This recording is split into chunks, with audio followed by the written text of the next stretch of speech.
इस वीडियो में हम differential equation of first order and higher degree के बारे में समझेंगे।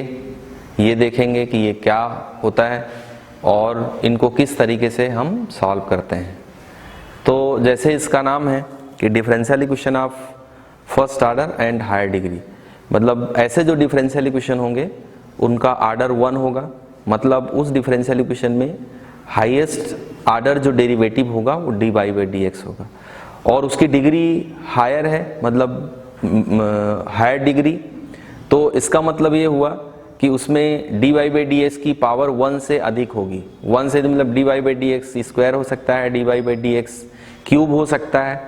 तो जैसे मान लीजिए हम इसको एक डिफरेंशियल इक्वेशन में लिखता हूँ, x dy by D x का whole square plus y minus X dy by D X plus x is equal to 0।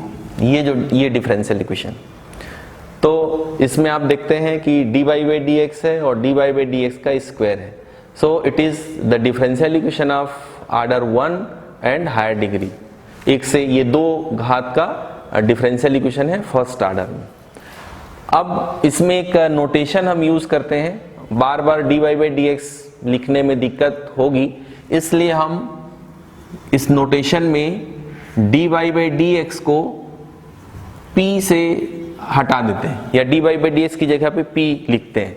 तो p लिखेंगे तो ये डिफरेंशियल इक्वेशन कैसा हो जाएगा, x p square plus y minus x p plus x is equal to 0।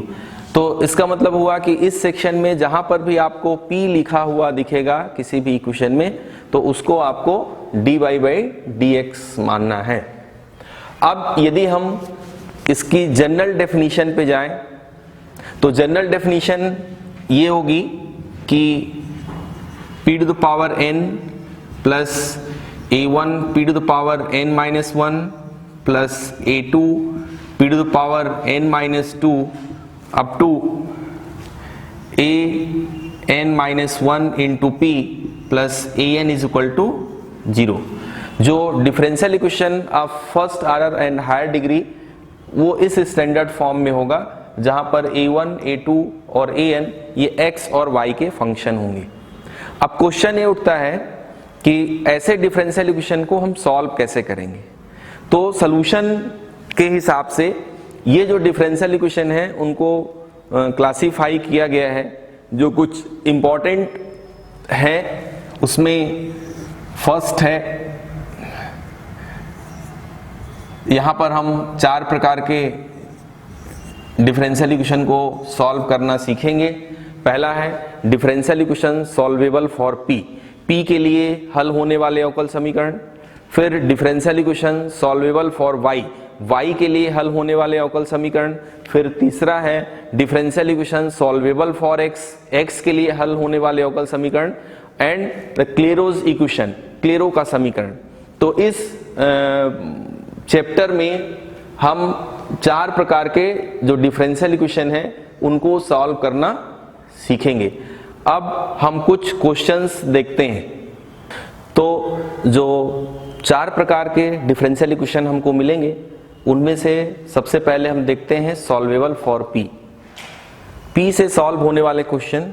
यहाँ पर मैंने इतने 6 क्वेश्चंस लिखे हैं। तो यहाँ पर भी सबसे बड़ी दिक्कत ये होगी कि हम किस तरीके से पहचानेंगे कि कौन सा डिफरेंशियल इक्वेशन किस तरीके से सॉल्व होगा।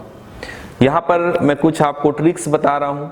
ट्रिक्स हमेशा फिट हो ये जरूरी नहीं है, लेकिन एक सामान्य जो क्वेश्चंस हैं उनमें आप p के लिए जो सॉल्व होने वाले जो क्वेश्चन हैं उनमें आप देख सकते हैं। जो p के लिए सॉल्व होने वाले जो क्वेश्चन होंगे उसमें p जो ट्रांसेंडेंटल फंक्शन के फॉर्म में नहीं होगा, जैसे उसमें साइन p नहीं होगा, लॉग p नहीं होगा, e to the power p नहीं होगा। तो यहाँ पर आप देखते हैं कि किसी भी क्वेश्चंस में ऐसा log p, sine p, cos p ऐसा कोई भी टर्म नहीं है। सामान्यतः p से सॉल्व होने वाले जो क्वेश्चन होंगे उसमें p की मैक्सिमम पावर यदि 2 है तभी आप उनको p के लिए सॉल्व करें। अदरवाइज आप उनको p के लिए सॉल्व करने की कोशिश आप यदि करेंगे तो आपको दिक्कत होगी। तो जैसे यहाँ पर है ये क्वेश्चन p क्यूब है, तो आप देखेंगे p क्यूब तो है लेकिन p आप कॉमन निकाल लेंगे और फिर वो क्वाड्रेटिक इक्वेशन ही बचेगा p में।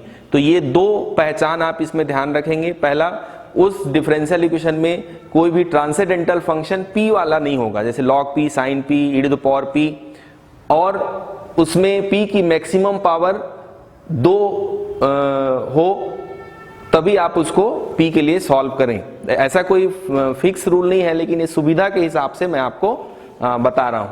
अब आगे हम देखते हैं इसको किस तरीके से सॉल्व करेंगे p के लिए जो सॉल्वेबल है। तो मैं क्वेश्चन नंबर 4 लेता हूं,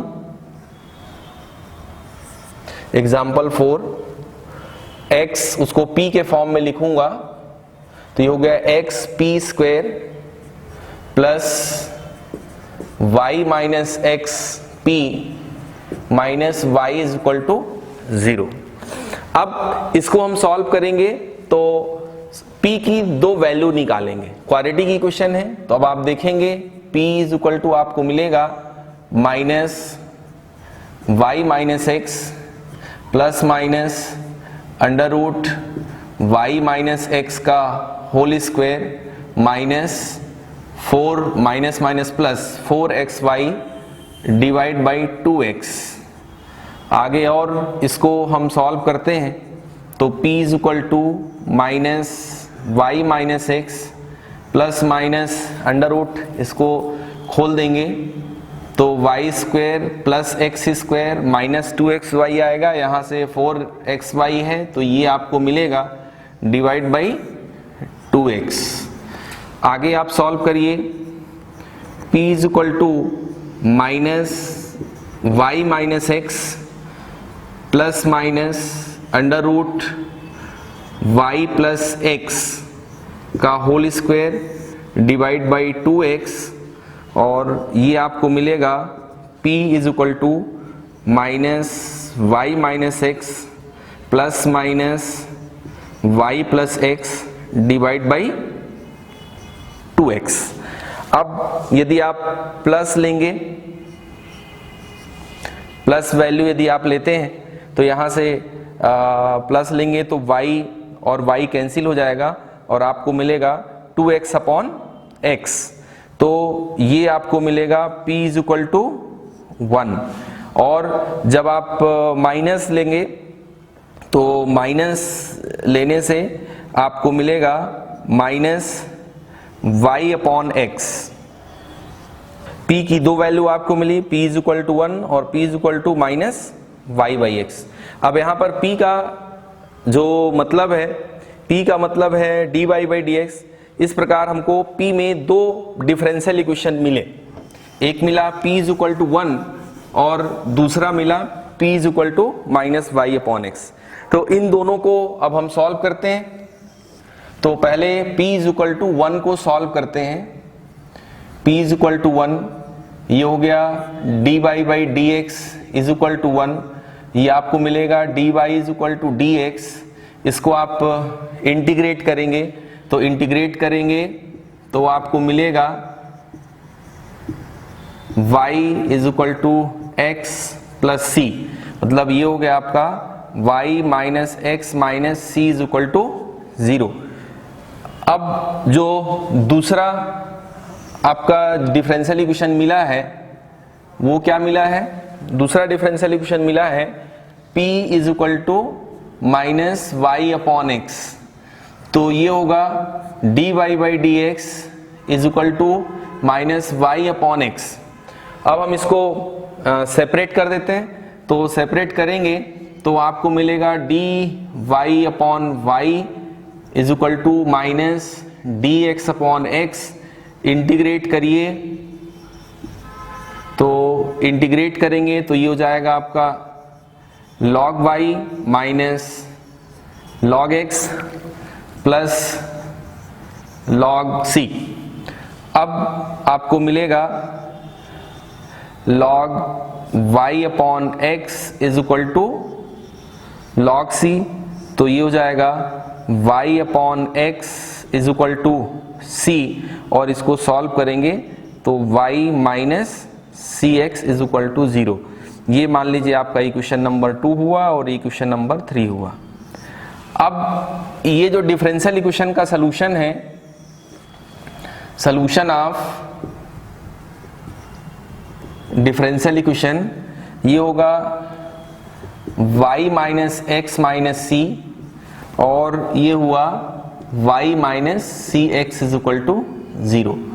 तो ये प्रोसेस है differential equation solvable for p को सॉल्व करने के लिए। उस पर मैं जर्नल मेथड में भी आऊँगा, पहले एक एग्जांपल से बताया हूँ। तो इसमें आपको करना क्या है, यदि आपने ये डिसाइड किया है कि ये डिफरेंशियल इक्वेशन को हमको p के लिए सॉल्व करना है तो आपको p की वैल्यू निकालना है। क्योंकि ये p में क्वाड्रेटिक इक्वेशन है इसलिए p की 2 वैल्यू आई।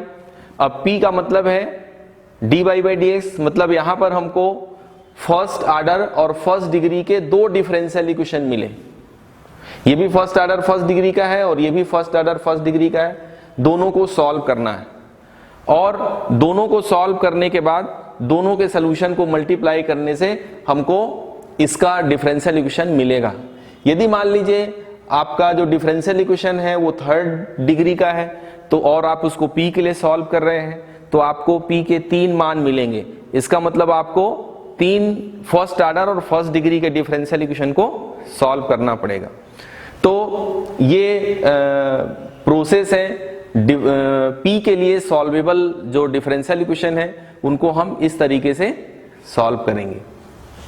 तो ये वीडियो आपके लिए differential equation of first order and higher degree का सलूशन निकालने के लिए हेल्पफुल होगा। इस उम्मीद के साथ आप सभी को धन्यवाद।